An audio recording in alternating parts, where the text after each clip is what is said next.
la leçon transfert thermique pour première année baccalauréat sciences maths. Transfert thermique, c'est l'échange de chaleur Q entre le système et milieu extérieur. On a un système et milieu extérieur. Par convention, lorsque le système cède de la chaleur au milieu extérieur, alors Q est inférieur à 0, si le système a reçu de la chaleur Q du milieu extérieur, alors Q supérieur à 0.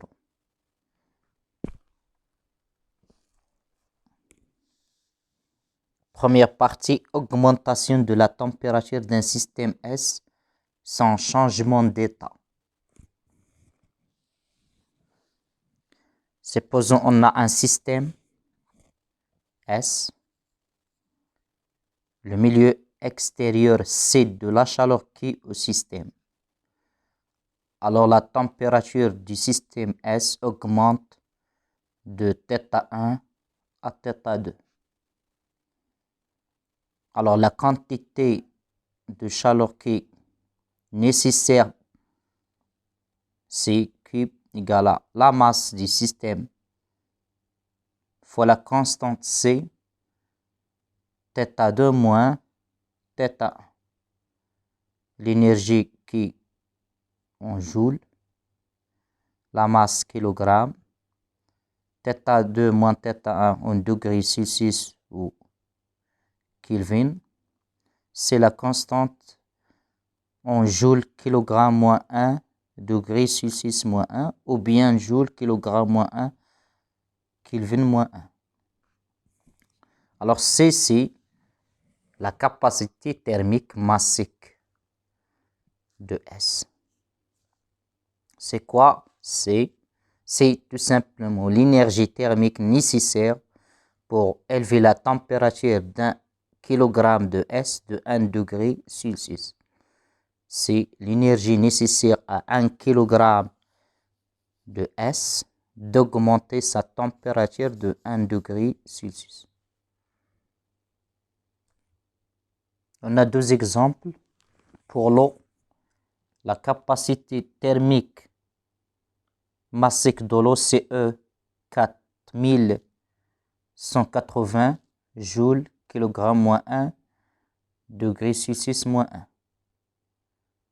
On a besoin de 4180 joules pour augmenter la température d'un kilogramme d'eau de 1 degré Celsius. Le fer, la capacité thermique massique CFE 450 joules kg moins 1 degré Celsius moins 1. On a besoin de 450 joules pour augmenter la température d'un kilogramme de fer de 1 degré Celsius. Si on pose dans la relation MC θ2 moins θ1 MC égale à mu,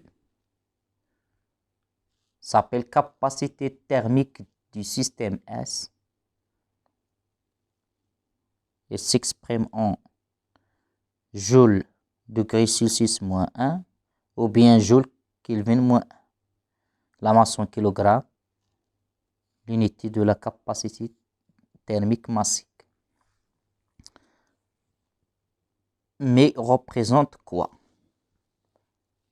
La capacité thermique mi, c'est l'énergie thermique nécessaire pour élever la température de S de 1 degré Celsius. C'est l'énergie qu'on a besoin à augmenter la température de la totalité de S de 1 degré Celsius. Alors la relation quantité de chaleur Q pour augmenter la température de θ1 à θ2 s'écrit Q égale à mu capacité thermique θ2 moins θ. On a deux exemples. 2 kg d'eau, sa capacité thermique 8360 joules degrés Celsius moins. La masse 2 fois CE, c'est mieux. 3 kg de fer. Sa capacité thermique, FE, 1350 joules degrés Celsius moins. On a la masse et la capacité thermique massique. Application. Une masse de fer 5 kg à température θ1 20 degrés Celsius. Alors, quelle est la chaleur nécessaire pour élever la température du fer à 100 degrés Celsius? Q égale à la masse fois la capacité thermique massique de fer, θ2 moins θ1. 5 fois 450, 100 moins 20.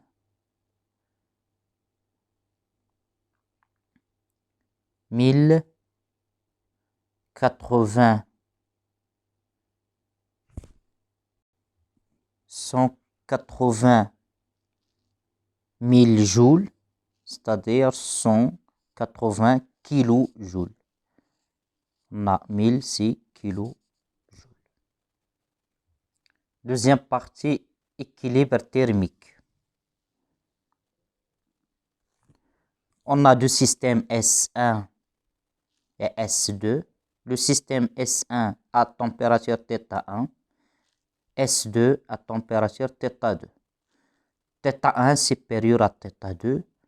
On va dire que S1 c'est un corps chaud, S2 corps froid.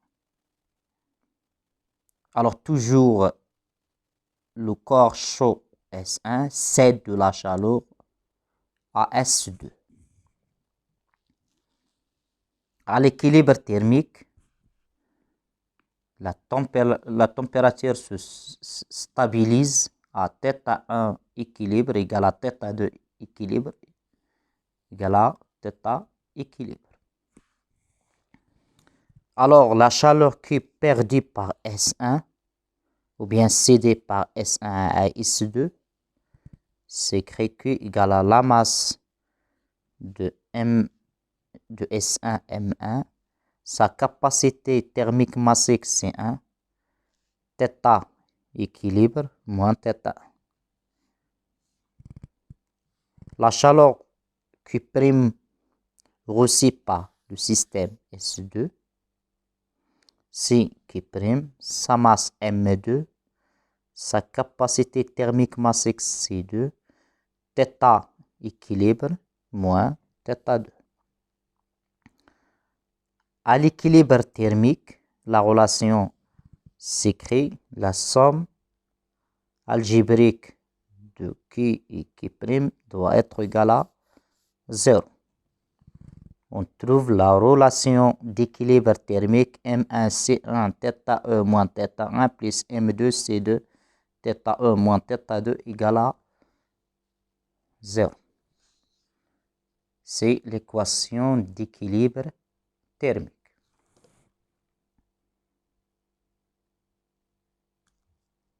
Application.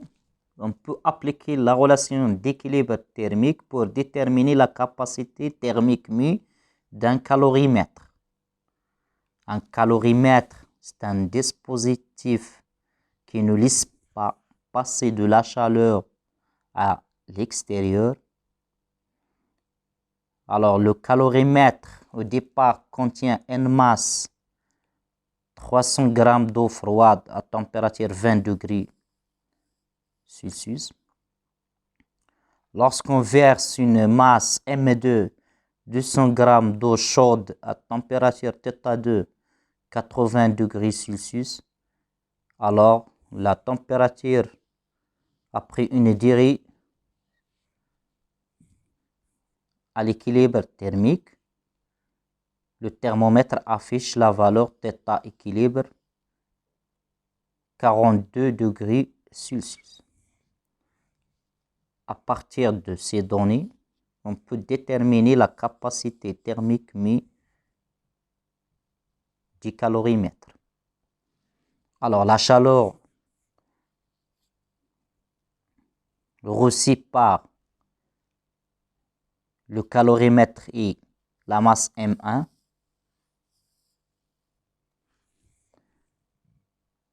c'est la chaleur reçue par le calorimètre qui est égale à la capacité thermique mi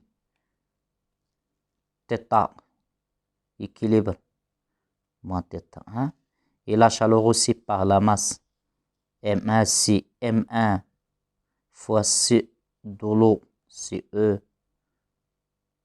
fois θE moins θ1, qui est égal à M1 CE, capacité thermique de l'eau, θE moins θ1, plus mu θE moins θ. Ça, c'est l'expression de la chaleur reçue par le système calorimètre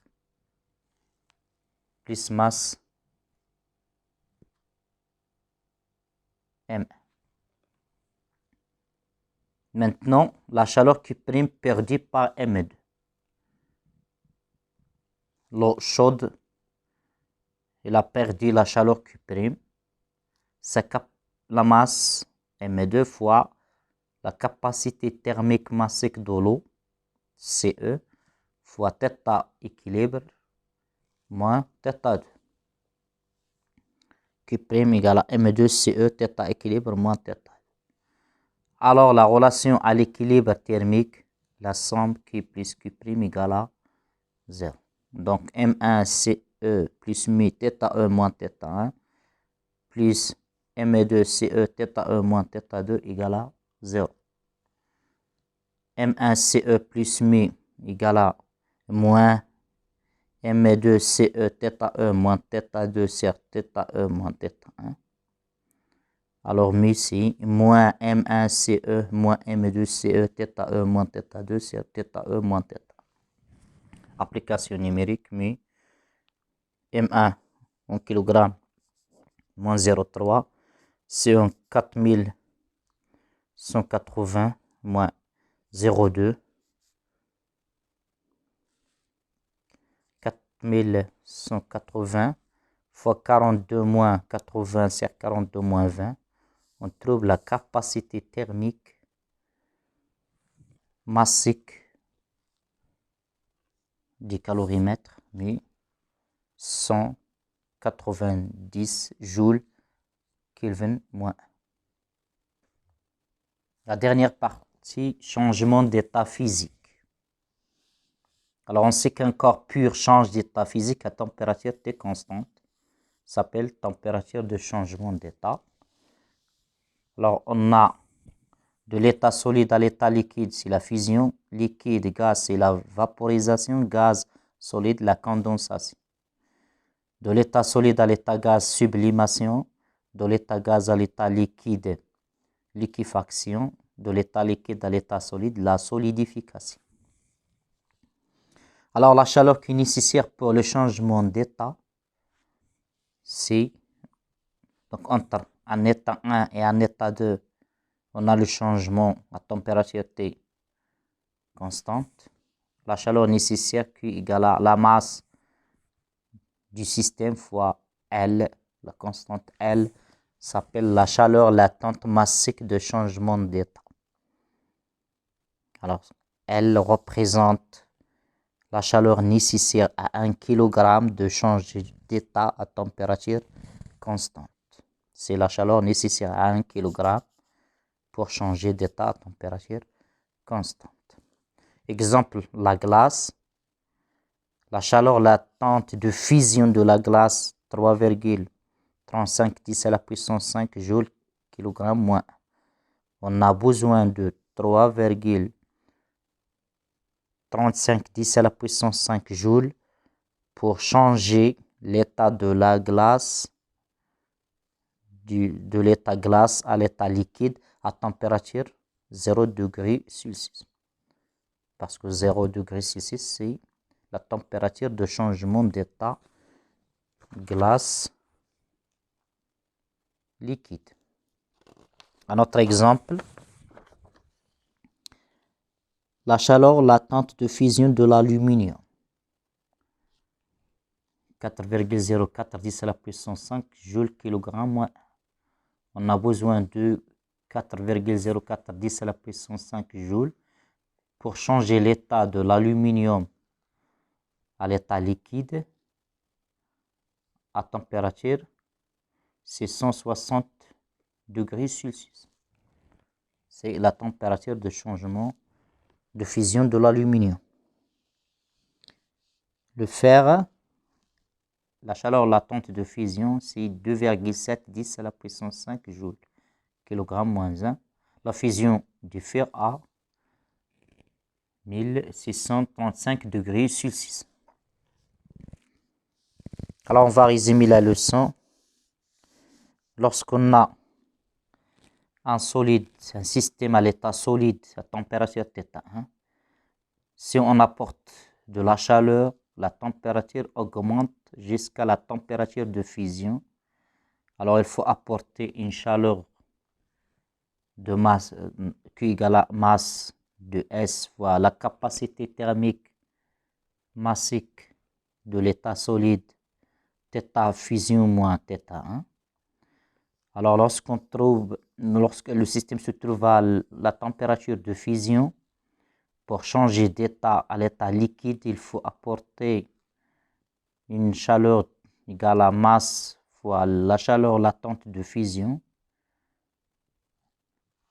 Lorsqu'on a maintenant le liquide à température de fusion, si on apporte de chaleur, la température augmente jusqu'à la température de vaporisation. La chaleur nécessaire, c'est M fois la capacité thermique massique de l'état liquide, θ vaporisation moins θ fusion. Alors, lorsque le système se trouve à l'état liquide à température de vaporisation, si on apporte de la chaleur, elle se transforme à l'état gazeux. La chaleur nécessaire, c'est la masse fois la chaleur latente massique de vaporisation. À l'état gazeux, à température de vaporisation, si on apporte de l'énergie, alors il y a augmentation de la température. La chaleur nécessaire, c'est la masse fois la capacité thermique massique de l'état gazeux, θ vaporisation moins θ2 moins θ vaporisation.